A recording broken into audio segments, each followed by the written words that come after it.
So, ladies and gentlemen, no intro this evening other than my own fair self, introducing you to the wonderful, smiling Michael Mayo. It's really wonderful. He's charmingly sitting in front of us in all of his beauty. So, to all of you who are tuning in, I know a few people are here already. There will be more gathering, I'm sure. And for those of you who are listening into the recording, I need to say happy New Year, because Michael is the first of 12 male soul stewards that will be sitting in this unique position, entering into a causative deep dialogue.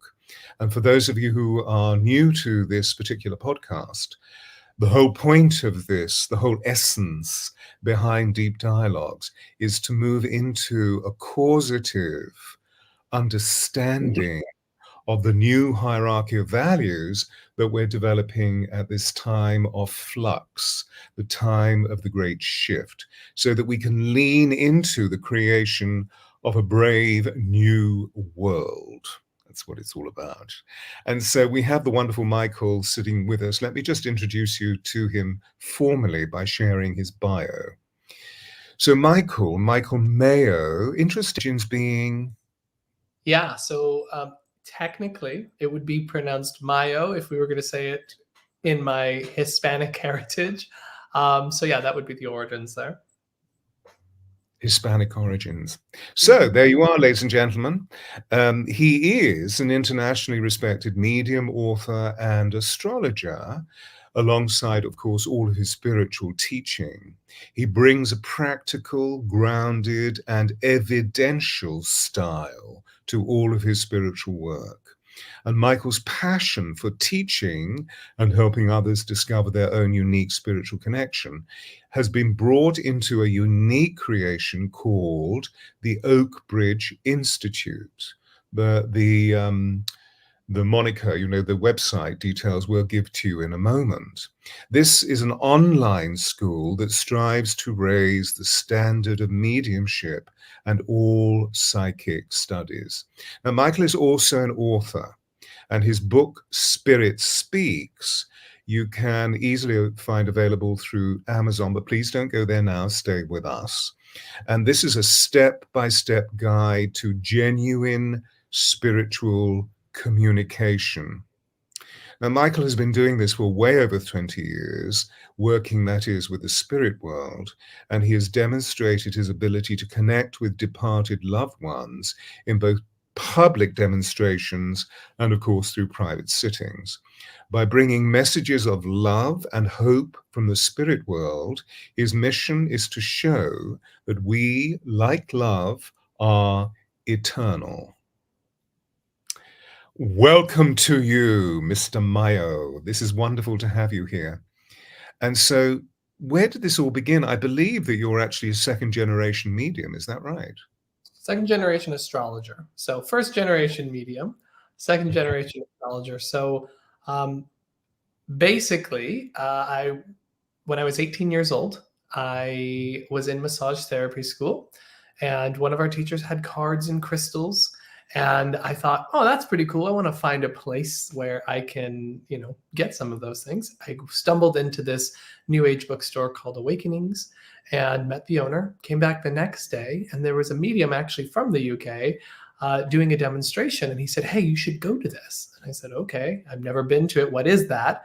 Which, for those of you who don't know, that's a medium in front of a large group of people, giving messages to people in the audience from their loved ones in spirit. So I decided to show up. I didn't think he was going to come to me. I didn't think he was going to call on me. I hadn't had anyone who had passed at that point. But at one point he did, and he said, basically, are you aware you're very psychic? I said, yes, because I'd had dreams that had come true. And then he went on to say, you're a medium. You need to start developing, and one day you'll be doing what I'm doing. And me, as an 18-year-old who never had any sort of spiritual experiences like that before, was kind of like, what? So I went to my first development circle. It was my turn to read the person that was standing up in front of the room. And I gave the person's name, how they died, when they died, dates that were significant, the relationship and how they were connected and what that was like, and the message from the person. So it was honestly like the ideal first reading ever. And I was like, oh, I guess that guy was right. And so I went back to the next class. I got nothing. Went back to the next class. I got nothing. And one more time, got nothing. And decided, okay, I know that this is possible. And I know that I can do this. But now I have to figure out how. And so that's what I've spent next month, it's 18 years of working with the spirit world in developing my mediumship. And I've never looked back. I love it. Well, brilliant. So you've already introduced us to the mechanics of what fine mediumship can be and how it's not hit and miss, but on occasion in the suppose the vulnerability of your beginning status, there was this connection that flowed through you, and then there wasn't the connection. And now here you are, almost 20 years later, able to find a consistency to connection. So looking back on that process, what was taking place for you? You switched on and then you switched off. Yeah, actually, if I had me as a student now, back then, I could have gotten me to get right back into it. So I know what was happening. When you first start working with the spirit world, especially if you don't have any experience, oftentimes you have nothing to compare it to. And therefore, you have this sense of relaxation. There's no tension in what you're trying to do. And therefore, it's very easy to just move into this state of awareness. Really, and I mentioned this in my book, there's sources of tension that come into our mediumship because it works the best when we're relaxed, free, surrendered, letting go. Because as a medium, we need to be open. We need to have our energy nice and open and out. Anytime that we have tension, that's shutting us down. Anytime that there's efforting that is going on within our work, it's going to diminish our ability to connect to the spirit world. And that's just true with any kind of spirit communication of any kind, even energetic work. So whether I'm working psychically or medium, if I'm trying to get something, I won't get it. Mediumship is so unique in that it's the opposite of the way we do everything else. If you want to do something, you go, you make it happen, you force it into being. However, mediumship is the exact opposite. You have to surrender, you have to allow. And that's really where the education part is how do you do this on command? Mediumship and psychic awareness is natural. It's something that anyone and everyone can do. It's just a matter of, can you get out of the thinking mind and connect to that bigger part of yourself? Yeah, beautiful, beautiful, beautiful. And you address it so clearly and with great articulation. So the themes of gaining stillness and surrender into the possibility of the infinite potential is the key. And presumably in the training of Oakbridge, in the Oakbridge Institute, this is something that is one of the vital clauses that you begin with, one of the vital aspects of the training. Is that correct? That is absolutely correct. And It is really the key to surrender. You could share with us a little bit about how you would facilitate that. I'd also feel, I mean, here we are addressing psychic possibilities and also mediumship, but I also feel that what we're talking about is a vast increment for all of our lives, particularly this time, because we're so conditioned into doing, and the doing makes us strive rather than thrive. And so how do you do it with your students? Yeah, so that's a great question. I think that it's really important for us to recognize that, as you just said, in our world today, everyone's going. They're trying to make something happen. It's important for us to learn, because we're never really taught, how to go the opposite direction. How do you just be? I mean, thinking to yourself, like, how often do you feel like you can just sit and be still and have nothing going on in your mind, or even just be able to tune into something else? So what we have our students learn to do is we teach this through a process called sitting in the power. It's a meditative practice where you go inward, you allow that sort of divine spark within you to expand outward, to surround you. And then we invite the presence of our guides and helpers, not to give us messages, not to connect to anything, but rather to learn to quiet our awareness. So they're doing whatever they need for you to develop you. I'm a strong believer that it's the spirit world that actually develops our clairvoyance, clairaudience, clairsentience, our sensitivity, but we need to provide them the time and the willingness to be utilized in this way. So through this practice, we learn to become energetically sensitive. We learn to start to notice, accept, and let it go. So we're retraining our awareness so that we're not so reactive, which is a big problem for a lot of students in the beginning. We feel a sensation or we see something and we go, what is this? I got to understand this. What we're trying to learn to do is to go notice, accept, let it go, do less. Because what happens in mediumship is that eventually turns into notice a stimulus coming from the spirit world, describe what you're experiencing, let it go. What's the next thing? Instead of what I think a lot of people think it is, which is like, I need to make sense. I need to turn this into something. I need to control this. And so really the whole process of mediumship development really supports and works with kind of other areas of life where if you can learn how to let go of control and learn how to surrender to the moment, to be present, to allow, to trust not just yourself, but something bigger than yourself, I think there's a lot of benefit that comes through not just this practice, but the way the principles of mediumship, that surrendering, that allowing. I think that's a really important thing for us to be taking into 2024. Beautiful, absolutely beautiful. So there are many, many applications, but our focus is genuine spirit communication, so we'll stay there. But actually what this is doing is furnishing the individual with some really great life processes, life lessons, and stillness is the key.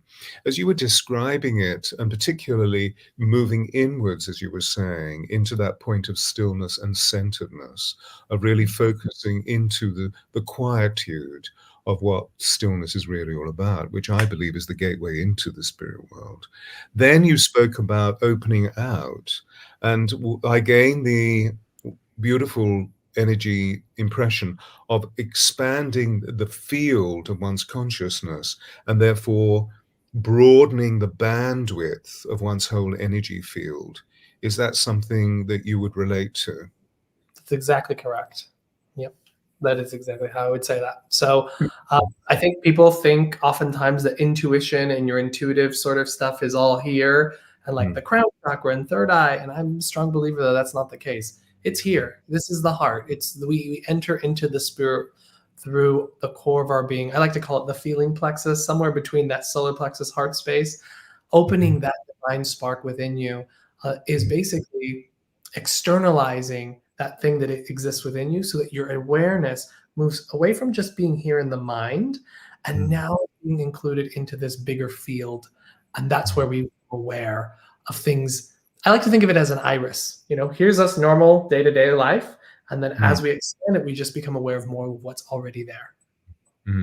Beautiful, beautiful, beautiful. And so we're tuning into the fact that we're fixated with what's going on within the cerebral world because we've been educated, socialized, and conditioned to do this. And actually you're asking all of your beings to open up into a deeper context with the way that feeling is the language of the soul, and therefore moving into the heart, the seat of the soul. And it's the heart that opens up the fiber optics that then expands through the field, and therefore one has infinite potential to connect with the entirety of the spirit world. Beautiful, beautiful. I hope you're making notes, everyone, because this is really cool. Remember to hit the like button for Stewart and Michael. Thank you, Mary. I don't quite know what that means, but anyway, I will be checking out the comment box. I don't know if you can actually see it on the right of your screen. I just turned it on. Yeah, I just turned it on. And any of the later, ladies and gentlemen, I'm going to be asking you if you have any really pertinent questions for the wonderful Michael. And oh, dearish, hi, wonderful people coming through. Okay, so you also mentioned the clairs. And I notice that there's a lot of confusion in people's minds about what is the difference between clairsentience and clairaudience. Please, could you inform us? Of course, yeah. So you can think of the clairs as the same senses that we have here in our physical form. Clairvoyance would be seeing. So clair in French meaning clear, so it's clear seeing. Clairvoyance, clairaudience is hearing. Clairsentience is feeling. Claircognizance is a sense of knowing. And these are the tools that we use to become aware of the spirit world. So whether you're working psychically or mediumistically, you use this same faculty to become aware of the spirit world. So we have clairvoyance, clairsentience, and clairaudience. Yeah, and then some people throw in claircognizance. And claircognizance, which is really a complete nature of the whole thing going together. And of course, if we're really open to the surrender of sensitivity, it becomes the whole mechanism functions, doesn't it? Exactly. I mean, your story is very much a parallel of my own story, but I guess I precede you by a number of years. But my journey started at the College of Psychic Studies in London. Beautiful. Before Arthur Findlay really took off. Okay, fantastic. So the quintessence of the field of magic that you're opening for people is really moving into genuine spirit communication. And I noticed that the word genuine, the word authenticity, the word integrity, inspiration, connection, and communication are right at the very core of the thesis that you're opening through your website. Could you tell us more about why is it so important to be genuine? Because we currently live in a world where pretty much anything goes in the spiritual realm, where it can get quite ungrounded, a bit airy-fairy, and it's moved away from what I think is a hallmark of genuine spirit communication, which is evidence. Being able to accurately assess or experience something. If I'm saying, I have your grandmother here, and then I just move into a message from her without giving you evidence that this is actually your grandmother, how can you know that this is who I'm speaking to? Likewise, if I have, for example, I've had one of my guides who I've come to know and understand was able to give me their first name, last name, where they were from, the year they died, all kinds of different details that I was eventually able to Google and discover this exact person in history. So to me, there's a value in being able to provide evidence, especially when one is developing their ability, so that when there's times when we're connecting with the spirit world where you don't have an evidence that you can point to, maybe they're like, angelic or etheric in some way, you know that your skill set and your ability is something you can trust. It's shown time and time again that it is related to something in reality. And therefore, you can trust the times when you can't maybe get the evidence that you want. So there's such a magical and an impressive ability that comes from consistent and dedicated development that I think gets lost when we just kind of say anything goes and just believe anything. And I don't know if you're on TikTok or anything like that. It's the wild, wild west out there. People claiming all kinds of things. So to me, evidence is the key to developing one's ability effectively and accurately. That's beautiful. So with clear indication of evidential information about the spirit guides that are coming through and why they're coming through, etc., all those details, I'm sure you have a procedure of useful questions that can be asked to open up that level of information. Is that so?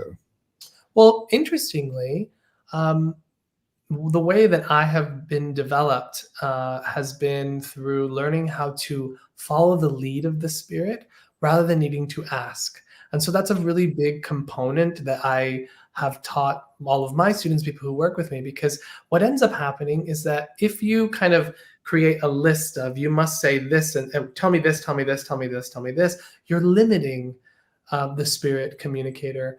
And that may not be the things that they want to talk about. They may be able to bring you things that you would have never imagined. For example, in a reading once, the lady started telling me and going list point by point off of her last will and testament, including as detailed as, I want my ashes turned into diamonds and given to all of my grandkids. Now, if I was sitting there with a list of like, how did you die? What is this? Da, da, da, da, da, I would have never gotten something like that, right? So it's really important to learn to follow the lead of the spirit, let it move and inspire you. The medium is just that, a medium. It's something through which information passes through. It's not our job to control it or to decide how it should be expressed. So I'm a big one on We just learn to follow the lead of the other world. Hmm. So there's a wonderful presupposition that comes up, which is that the spirit world is really open for transmission. Absolutely. Absolutely. It's funny because we'll get the question from people, are we bothering them? I'm like, no, they started it. They want to talk to us. They want to connect with you. Why do you feel that is so?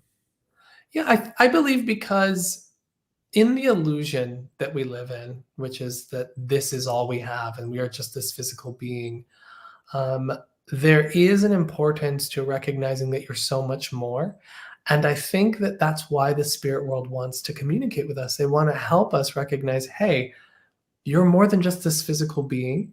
And that when we have a perspective that there is more, that we are bigger than this, and everything you do in this life isn't the end, it helps you have a different perspective on the evolution of your soul, the evolution of consciousness, and it helps us to want to be better, do better, and recognize this is about evolution of us all. And I think that that entails compassion, it entails love, it inspires those things. It's beautiful. And it really, it opens up this last sentence of your bio, that your mission is to show that we, like love, are eternal. And so the spirit world is actually this field of communication, or this field of potential that is absolutely vast. But the transmission device is one of pure love. And so, of course, whether they be ascended masters or angels or companion spirits, I refer to them as being spirit guardians, those guides and guardians that come through. They can be dear departed ones, as you're saying, or other beings that are touching into different timelines. I mean, so there's a whole plethora and wonder within this kingdom. Fantastic. So what can you give us an insight as to why you felt that the second and the third transmission that you did initially, the first worked, but the second and the third, you've already touched on the fact that you were trying to do it rather than be it. And as a result of that, your subtle electromagnetic energies became slightly furred up, as it were. But is there a way of preparation that you've discovered that is unique to yourself, that always takes you into clear transmission? Yeah. I don't know that there's just one thing. I think it's a recognition that any kind of tension, any kind of trying is going to inhibit the awareness. So if we understand that to be as clear as possible, one needs to be relaxed and surrendered, that means that people need to become indifferent about the outcome. So what are the sources of tension? So this is what we have to be mindful of if we want to have clear communication: desire, distraction, and expectation. So if we have desire for an outcome, if we have a desire to get it right or to do well or to get specific kinds of information, that's creating tension. If we have distraction of the reaction of our sitter, or if we have an idea of what we think they should, be like based off of their race or ethnicity, that's getting our brain and our mind involved.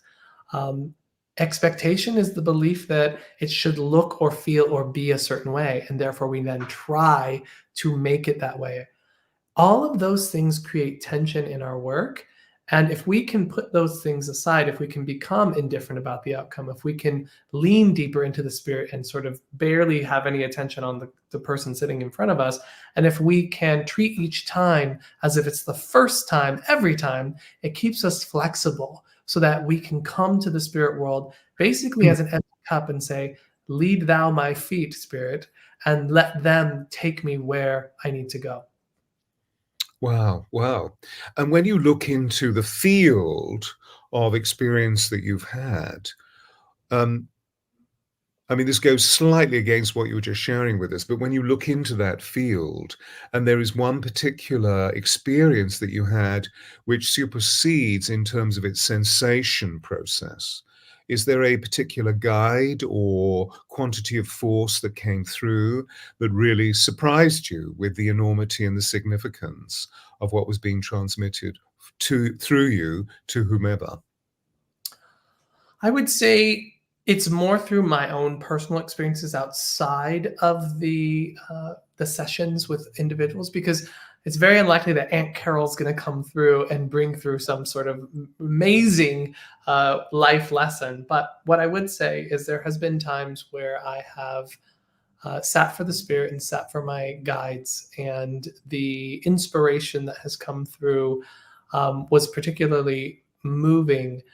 And it's funny because there's a feeling where it's sort of this feeling of like, sure, everyone says that love really is the answer. But when you're in the midst of, let's say, a trance communication, and you're Mm, actually feeling the truth of that experience and the mm, recognition that you really are part of this bigger picture and you really mm, are connected to this divine source, there's mm, something that is particularly profound that I think is more personal rather than sort of inspiring words, because it's a felt experience rather than sort of something that can be explained.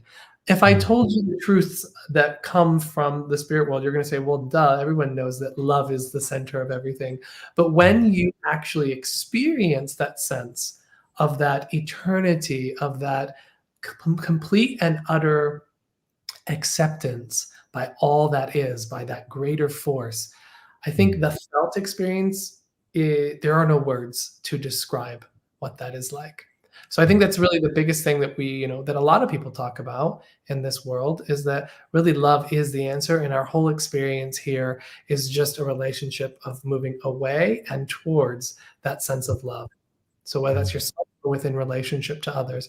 And I think that's actually how we see, the face of God, for lack of a better word, the mm. face of that source. It's through that connection, through touching love. That's why it feels so good, because it's resonating with who and what we actually are. Mm. This is beautiful. And so I believe, within my perception, I believe that what we're touching into is the field of transcendentalism, that this whole experience can literally become transcendental, meaning that we can feel the august or awesome presence of a particular individual or a field of energy that literally uses us as a listening post in an ocean of energetic perception to broadcast or to transmit this quality that you're describing, which can be inexorable peace or quintessential love, and that everybody unquestionably feels it unless their sentience is dull as a result of trauma, as a result of toxicity in relation to drug intake or alcohol, or in relation to what we may call miscreated thought, which is, I don't know what you're talking about, that level of anger that comes up. Yeah. This is wonderful. So right at the very core of genuine spirit communication, you're really opening up the function of you and indeed all of the people that you're working with as oracles, which is Absolutely. a really classical form of what we see as contemporary mediumship, going all the way back through the antecedents of our history into the oracular form. And because the interesting thing is that in the ancient world, many of the oracles were male. And then there were a few women, like, for example, the oracle at Delphi, whose name was Pythia, who I believe that one of the contemporary incarnations of Pythia is Esther Hicks, who channels Abraham. However, so we're moving into this firmament. And of course, I feel that at this time of challenge within our world, that we're going to be leaning into the beautiful quality of force and truth and authenticity that you're bringing forth, because there are many questions that we need to answer, and we can't answer through the 3D perspective. We need to actually reach into that field of transcendentalism to understand more complicitly what is really going on in our world, particularly in relation to healing the neuroses of separation, so that we can actually feel a way of understanding how the dualistic brings us back to the all one that is and shall be forevermore. Is that something you subscribe to? Yeah, and what I would say with that is, I think there is some value to the dance that we have here on Earth, and that expression of, or that sense of, the dualism, right? That we are both the spirit and the body. And I think also, I believe the spirit world to be a place of unconditional love. I believe it to be something that is our essential nature, and it's what we come from, it's what we're an extension of. And I think there is a value to having the struggle here on this planet for the purposes of evolution of our spirit and our soul. In my mind, the way that I view the earth plane here is it's like a play. And we have actors who are playing roles, and I'm playing a role and you're playing a role. And it's our job to go through whatever that character arc is so that we can have that growth, that perspective. Can we leave this place better than when we found it? I think so. And I think that's kind of what you're getting at is being able to leave this world in a higher perspective and something that bridges and brings through greater understanding of the true nature of what we actually are, because it is very basal of us to be fighting each other, to be hating on each other, to have all of this sort of lower vibrational energy that we're sharing, because our capacity and our potential lives within this love, lives within this understanding of what our actual true nature is. So I see the value in exactly what you're describing. Yes. And that's what I was really hinting at, that we know that we're still living a 3D existence, a three-dimensional existence, with the potentiality of becoming more aware of fourth dimensionality and fifth dimensionality, and then the higher dimensions. But at the same time, it seems that dualism has become a separative activity, and it was what I refer to as being the neuroses of separation, which leads towards division, rather than seeing that the wonderful cosmic experiment that we're living in relation to nothing is singular, everything is plural, is actually there so that we can see there's a point of resistance which creates friction that enables us to work harder at getting more true, of releasing all of the anxieties that have brought about sometimes years and years and years of suffering. And once they're released, we're back to the all oneness of unconditional love that you were speaking of.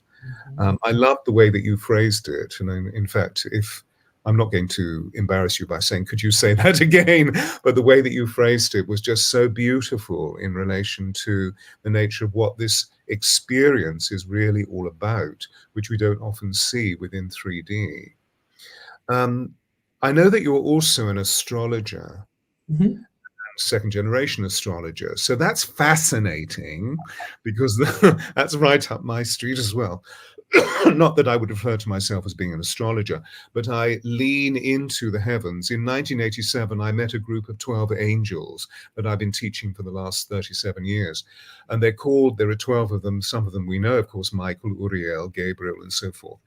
But the 12 are referred to as being the angels of Atlantis, because they were actually a composite communion of light that really allowed us to feel the unique transmission of transcendentalism all those years ago, going back into time immemorial, and how they come forth at this time because of the age of Aquarius.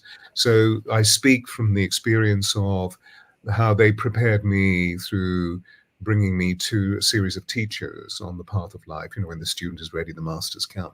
And then how they allowed me to be able to be fully surrendered to the substance of what their emission is all about, so that when I'm standing on large platforms, there is a huge vibrational field that opens, which is not me, it's them. So I almost become a hologram for their energies. So this is the experience that I've conjured, as it were, or it's been conjured for me. But back to what you were sharing with us, I recognize that one of the most important things that you're doing is bringing people back into essence, and that the essence of your work is the genuine and the authentic and the interplay of conversation or intercommunication with spirit. Do you find that any of the old masters or mistresses come through because when we look at where we are now from an astrological point of view, something also very unique was taking place at the end of the 19th century, which really gave birth to contemporary spiritualism. And so we had the emergence of Madame Blavatsky and, all the varying people. We could list a whole category of names, but we don't need to.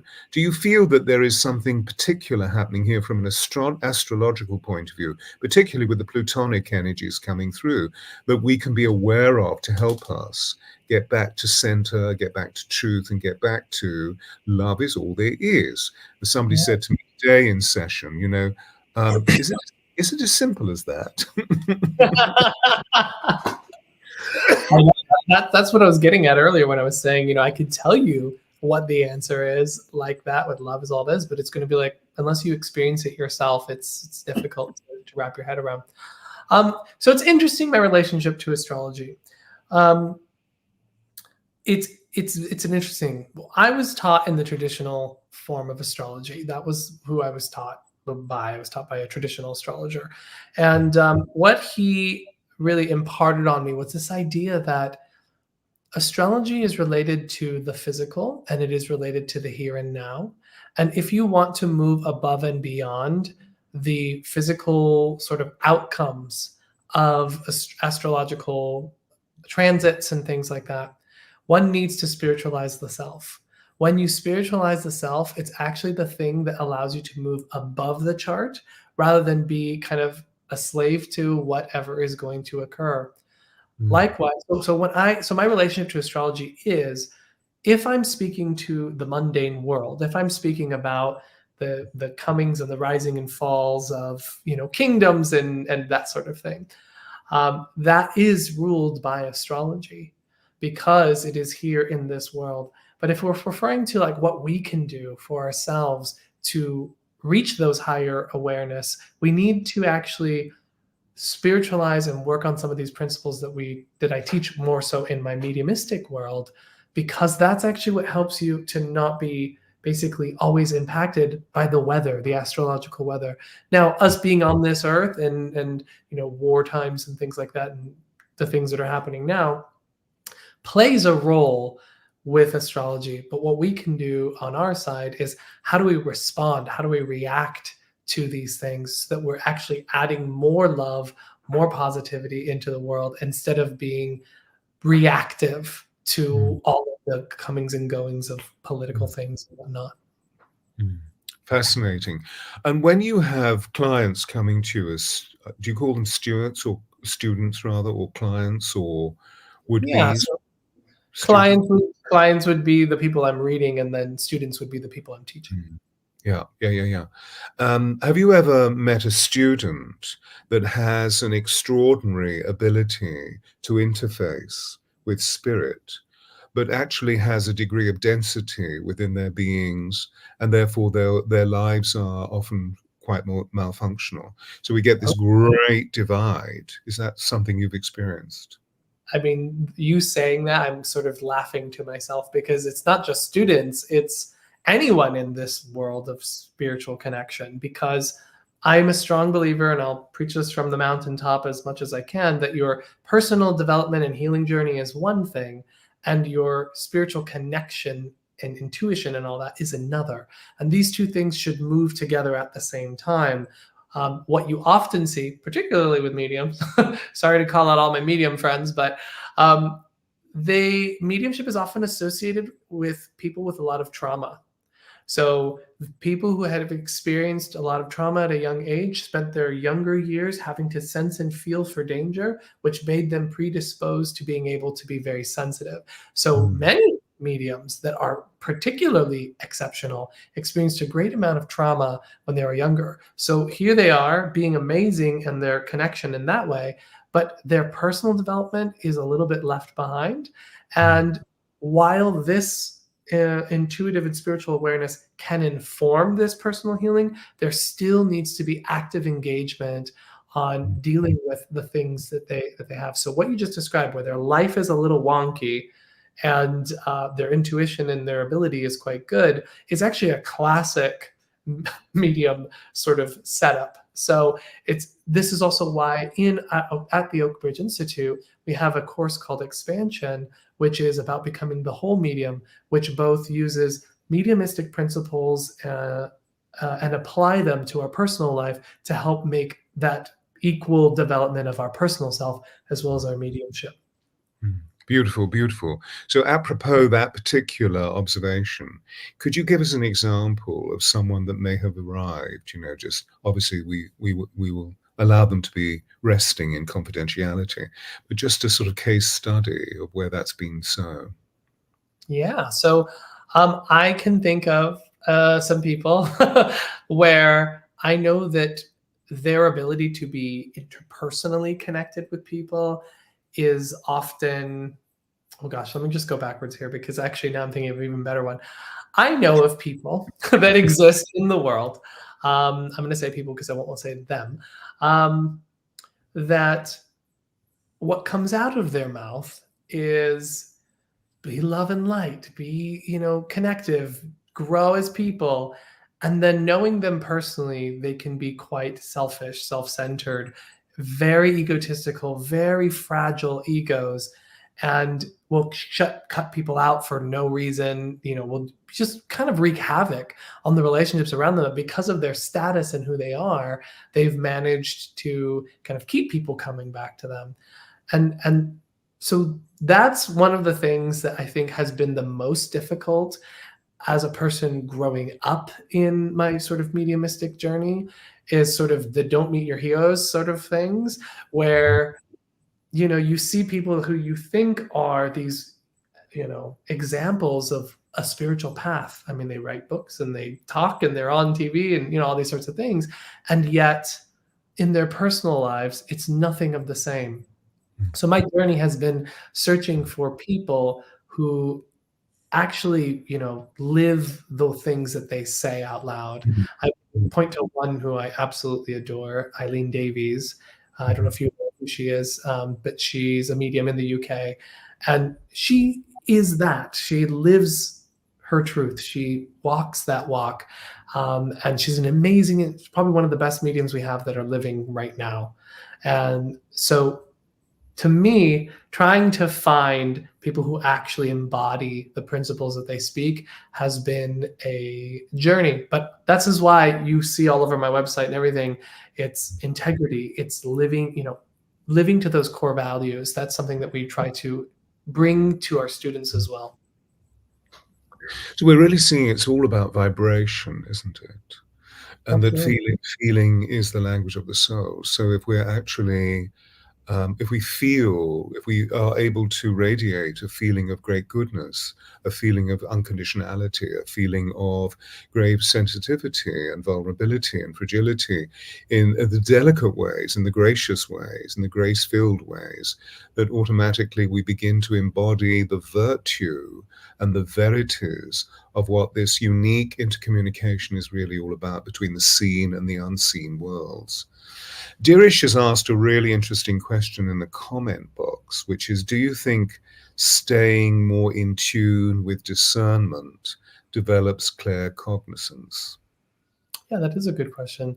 I think discernment is required for any kind of this work. So regardless of what clair that might help to develop, the idea is learning to tell what is me versus what is not me, what is inspired versus what's coming from my mind. If you have that as a foundational principle, it's going to help and unfold any of your clairs. So not just claircognizance in and of itself. Yeah, beautiful, beautiful. Because the field of discernment is really quite wide. But I feel some of the great indicators that you're placing and bringing forth conviction as a force multiplier is the way of being able to still, and I love the phrase, spiritualize the self. So, it gives an understanding of the fact that we each have a personality, or if you like, an ego. When I say ego in this context, I'm really talking about a healthy selfhood. Yeah. And how that healthy selfhood is very self-regarding, in the sense of, was this the most appropriate behavior me in relation to me in relation to other? And is kindness being dispatched, or am I just simply allowing my ego to rogue itself? Somebody's come up with a question. Could you talk more about the messages from the other side concerning giving and receiving love? And what about gratitude? Well, that's a huge question, Matthew. But anyway, okay, so let's start there. Could you talk more about messages from the other side concerning giving and receiving love? Matthew, you are amazing. What a question. Giving and receiving. Really, just a small one, just a little one. So what my experience has been with messages referring to giving and receiving love is, the first and foremost is do it now while you can. Do it while you're here. Because I've always said we want to live in a way that we don't need a medium after we cross over, because we've said all the things that we needed to say. We've done all the things that we've needed to do. And therefore, that's a one big message that comes from the spirit world, is do it now, basically. And to really give fully from your heart. No spirit person has ever come back and said, you know what I wish I did? I wish I worked more. I wish I earned more. No one's ever come back and said that. It's always apologies for what they didn't do, right? And if we know the process of when we cross over, we know this through near death experiences and things like that. We know that there is a life review. And in that life review, we watch and see all the ways in which we impacted others from a personal experience perspective. We actually live their experience and our experience. And then sometimes we even get to see the ripple effect of that experience. And so it's through that experience that I believe many of those who maybe weren't great lovers of others and who maybe were challenging individuals come to recognize their faults along the way. And I think that leads us sort of into forgiveness. And that is the thing that spirit often seeks. So our consciousness often seeks recognition to create and bridge love from that side if they weren't able to do it here. So this is why I started off with, love how you can love now. Do it now, because otherwise you're going to be on the other side trying to get the forgiveness that you could be getting now, or to let someone know that you love them that you could be telling them now. So that's really something that I've taken through the years of communicating with the spirit world. It's really about what can I do now to make the life of those people around me better, because I'm going to experience the results of that anyway at some point. And I don't want to look back at that and say, man, I wish I would have done that different. So that's always in the back of my mind. Not necessarily the fact that I'm going to go through the review, but more so, how is what I'm doing now harming or healing someone right now? So that's what I would say, definitely for receiving, giving and receiving love. And gratitude, what about, it's a wonderful prompting question, what about gratitude and forgiveness? Yeah. So anything to you? Yeah. So when I think about the gratitude aspect, it's funny because gratitude in some way feels personal. It is something that is for you. And while yes, we can be grateful to other people, which we often hear from the spirit world, people saying, "Thank you for taking care of me. Thank you for being the mother that I always needed. Thank you for teaching me the things that I needed to teach." I feel like the gratitude portion really is about us. I would say in this day and age, learning to be grateful for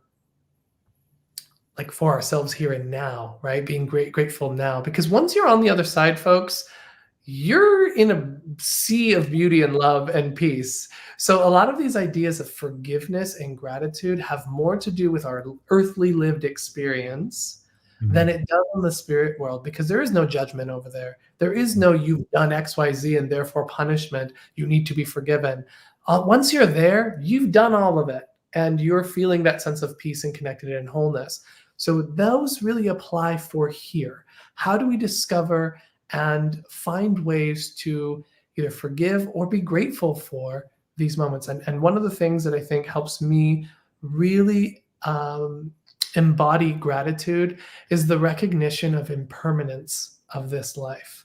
and the impermanence of the experiences and the relationships that we have. Nothing like death really shows you what's important, right? Mm.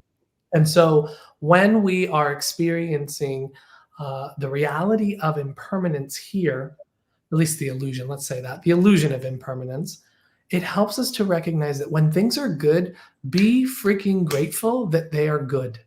Enjoy that, embody that, live that, like really breathe it in, because I think when we take things for granted, we lose that sense of gratitude. We assume it's and so likewise with forgiveness, I would say it's the same thing. Why wait? Forgive now. Like that's just tension that you're holding within yourself. And as I talked about before, the tension is the source of keeping us away from that greater sense of love and connectedness. So that's kind of my 2 cents on all of that. Oh, it's more than 2 cents. It's a treasure. It's a treasure box. It's absolutely brilliant. You're giving us this wonderful understanding of a landscape from a gentle, mechanistic point of view of how to become a great medium. But at the same time, you're bringing through this intercommunication of such wisdom. The spirit world is pouring through you in an oracular way. So, Matthew, I hope that was clear for you. Mary's also asking something really interesting about, it's more of an observation, how a medium gave her understandings about how members of family needed to be forgiven. And that made great sense to her because automatically she was actually able to heal karma, basically. What's a good way of releasing anxiety before giving a reading? Yeah, that's great. So, a couple of things. Identify what's the source of anxiety. I'm going to probably point to desire, distraction, or expectation as being one of those sources of anxiety. The other thing that can happen is performance anxiety, but that's related to one of these things. Are you attached to the outcome? Are you trying to prove something to someone? Are you concerned how it's going to end up? That's where the anxiety is coming from. So you need to do the opposite. You need to train your awareness to become indifferent about the outcome. Recognize that in any reading, all you can ever do is do your best.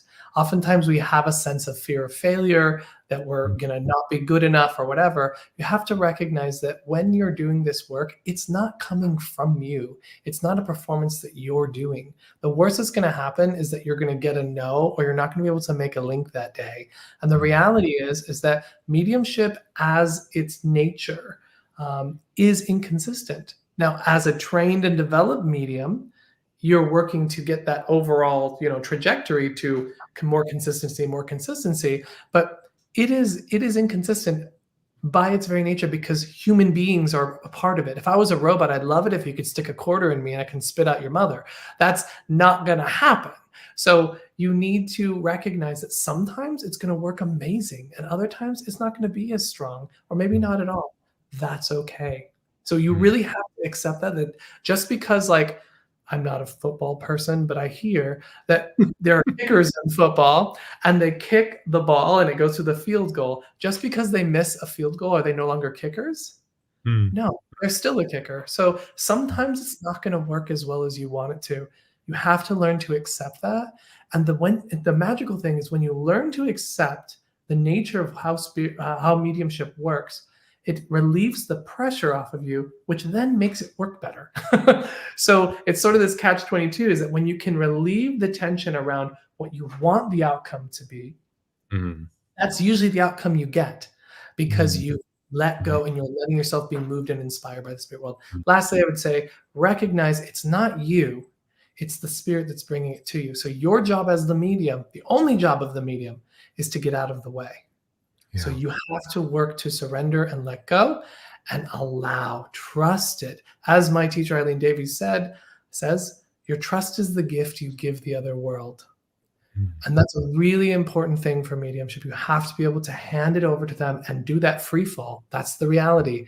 You're in a free fall when you're doing mediumship. You don't know what's coming next. So you have to just let yourself move with the experience and trust it. It's beautiful. And in sports psychology, of course, we're talking about being in the zone, aren't we? Yep. Being in the zone, there are no expectations. There are just millions of anticipations. Yep. So there's no the outcome needs to be this. It's just one beautiful journey towards whatever happens. So much of what you're referring to is our time components. You know, the way that you're defining so beautifully the malaise of human psychology, in particular in relation to the way that we use our emotions. And of course, there you are, mediumistically in connection with spirit world, which is beyond time.